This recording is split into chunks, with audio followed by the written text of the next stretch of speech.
আবারও দৃশ্যপটে আমিরে জামাতের সেই বিতর্কিত পররাষ্ট্র উপদেষ্টা। আমরা ভেবেছিলাম, জনগণ ভেবেছিল, সমালোচকরা ভেবেছিল, জামাতের শুভাকাঙ্ক্ষীরা ভেবেছিল যে না, আমিরে জামাত তার সেই বিতর্কিত পররাষ্ট্র উপদেষ্টা তাকে সরিয়ে দিয়েছেন। কিন্তু না, কিছুদিন বিরতির পর অথবা ছবি থেকে কিছুদিন ক্রপ করে রাখার মতো একটা প্রতারণার পর জামাত আবার সেই বিতর্কিত পররাষ্ট্র উপদেষ্টাকে সামনে এনেছে। দর্শক, সেই পররাষ্ট্র উপদেষ্টা কি বিতর্কিত? ধর্ষণ মামলায় জেল খাটা, তার পিএইচডির কোনো প্রমাণ তথ্য কেউ জানে না, দিতে পারে না, ভুয়া প্রফেসর, এটা নিশ্চিত। আমি চ্যালেঞ্জ দিয়ে বলছি, কোশ্চিন কালো প্রমাণ করতে পারবেন না যে তিনি প্রফেসর। এই যে এতদিন যে প্রতারণা করলো জামাত,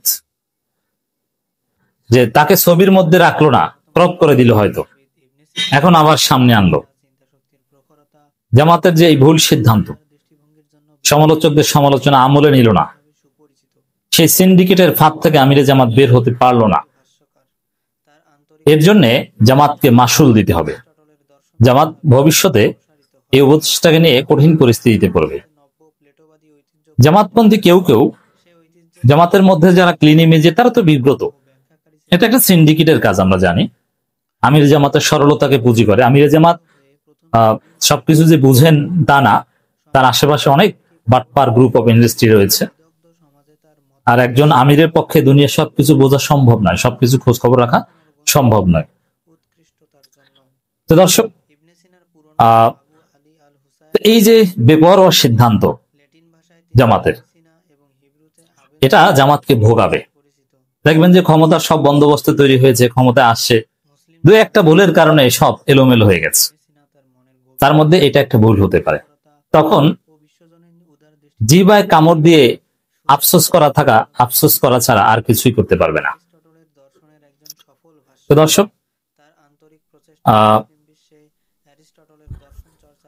জামাত অনেক ক্ষেত্রে তৈলাক্ত বাঁশের মতো, তৈলাক্ত বাঁশে ওঠে, একটু ওঠে আবার আরেকটু নামে। এই পররাষ্ট্র উপদেষ্টাকে নিয়ে জামাতের এই প্রতারণা এবং নাটক এবং ধান্দাবাজি করেছে, ছবি থেকে ক্রপ করে আমাদেরকে খুশি করেছে, এই দেখো নাই, কিন্তু ঠিকই হয়তো ছিল, আবার এখন আবার সামনে এনেছে, এই যে দেখো তোমাদের কথা মানি না, শুনি না। সে ধর্ষণ মামলা, তাতে কি তার অনেক টাকা পয়সা আছে মনে হয়। হাসিনার, সরাসরি হাসিনার সাথে ছবি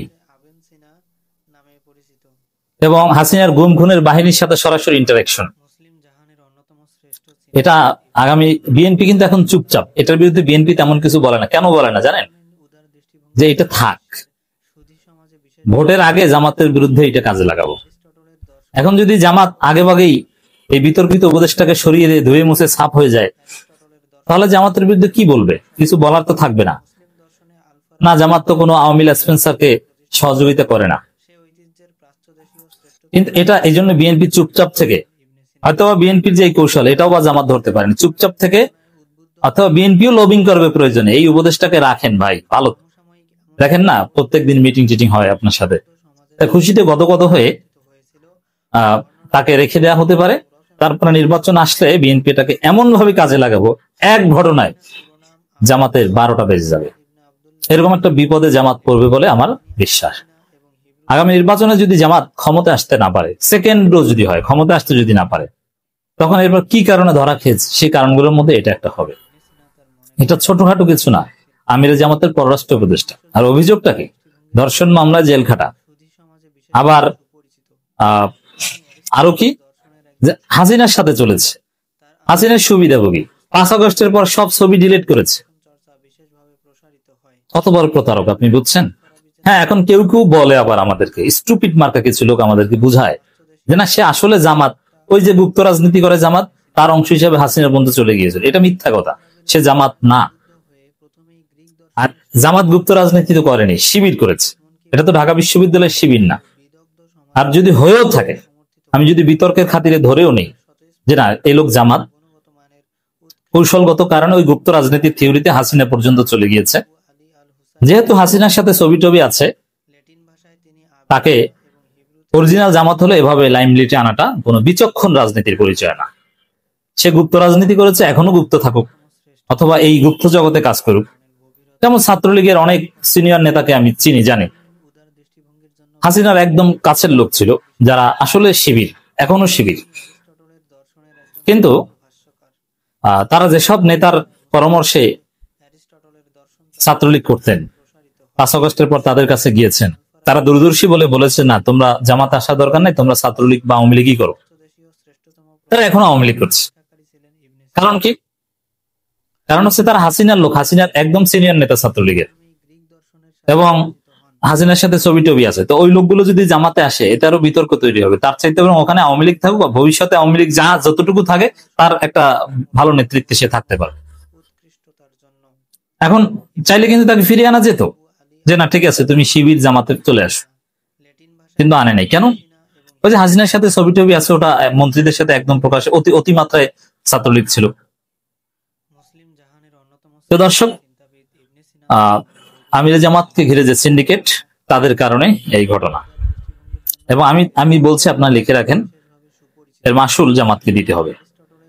আমিরে জামাতের সঙ্গে ঢাকাস্থ জার্মানি রাষ্ট্রদূতের সৌজন্য সাক্ষাৎ। এখন এটার আরেকটা তাৎপর্য হচ্ছে, জামাত শুধু ছোটখাটো রাষ্ট্রদূতরা না, একদম পৃথিবীর সর্বোচ্চ প্রভাবশালী রাষ্ট্রদূতরা আমিরে জামাতের কাছে সিরিয়াল নিয়ে মিটিং করছেন। তার প্রমাণ হচ্ছে জার্মানির রাষ্ট্রদূত আছে, কেউ বাকি নেই, সর্বমহল থেকে জামাত সাড়া পাচ্ছে। 12 অক্টোবর আমিরে জামাত ডাক্তার শফিকুর রহমানের সঙ্গে ঢাকাস্থ জার্মানির নবনিযুক্ত রাষ্ট্রদূত ডক্টর রুডিগার লোটস সৌজন্য সাক্ষাৎ করেছেন। সকাল 9টায় রাজধানী বসুন্ধরাস্থ আমিরে জামাতের কার্যালয়ে সাক্ষাৎ ও প্রাতরাশ বৈঠক অনুষ্ঠিত হয়। এ সময় তার সঙ্গে ছিলেন দূতাবাসের deputy head of mission Miss Anja Karsten এবং পলিটিক্যাল ও প্রেস অফিসার শার্লিনা নুজাহাত কবির। এখানে জামাত ডিপ্লোম্যাটিক মিটিং এর সিস্টেমই চেঞ্জ করে দিয়েছে। ডিপ্লোম্যাটিক মিটিং সাধারণত ডিনার লাঞ্চ পার্টি হয়, কিন্তু এখানে এখন জামাত ব্রেকফাস্ট পার্টি করে। এটা জামাতের একটা ইনোভেশন। বৈঠকটি অত্যন্ত আন্তরিক ও সৌহার্দ্যপূর্ণ পরিবেশে অনুষ্ঠিত হয়। আলোচনার শুরুতে মান্যবর রাষ্ট্রদূত আমিরে জামাতের শারীরিক খোঁজখবর নেন এবং তার দ্রুত ও পূর্ণ সুস্থতা কামনা করেন। বৈঠকে আসন্ন জাতীয় নির্বাচন বাংলাদেশের জন্য অত্যন্ত গুরুত্বপূর্ণ বলে উল্লেখ করা হয়। নির্বাচন ইত্যাদি ইত্যাদি ইত্যাদি ইত্যাদি। তো এখানে বৈঠকের তাৎপর্য আর নতুন ভাবে বোঝানোর কিছু নেই, এটা আমরা নিয়মিত বয়ান করি। আমিরে জামাতের সঙ্গে বৈঠকে উপস্থিত ছিলেন সংগঠনের সহকারী সেক্রেটারি জেনারেল এবং কেন্দ্রীয় প্রচার ও মিডিয়া বিভাগের প্রধান অ্যাডভোকেট এহসান মাহবুব জুবাইর, আমিরে জামাতের পররাষ্ট্র বিষয়ক উপদেষ্টা প্রফেসর ডক্টর মাহমুদুল হাসান এবং ঢাকা মহানগর উত্তরের মেডিকেল থানা জামাতের আমির ডাক্তার এস.এম. খালিদুজ্জামান। এখন এই যে উপদেষ্টা, সে যে প্রফেসর, এটা প্রমাণ করতে কোশ্চিন কালও পারবে না, ভুয়া প্রফেসর। এবং তার ছবিতে যে ড্রেস আপ দেখলাম, কি রুচি! এই কালারের প্যান্ট আর এই কালার শার্ট কোন স্মার্ট লোক পরে? কি বাজে রুচি, থার্ড ক্লাস।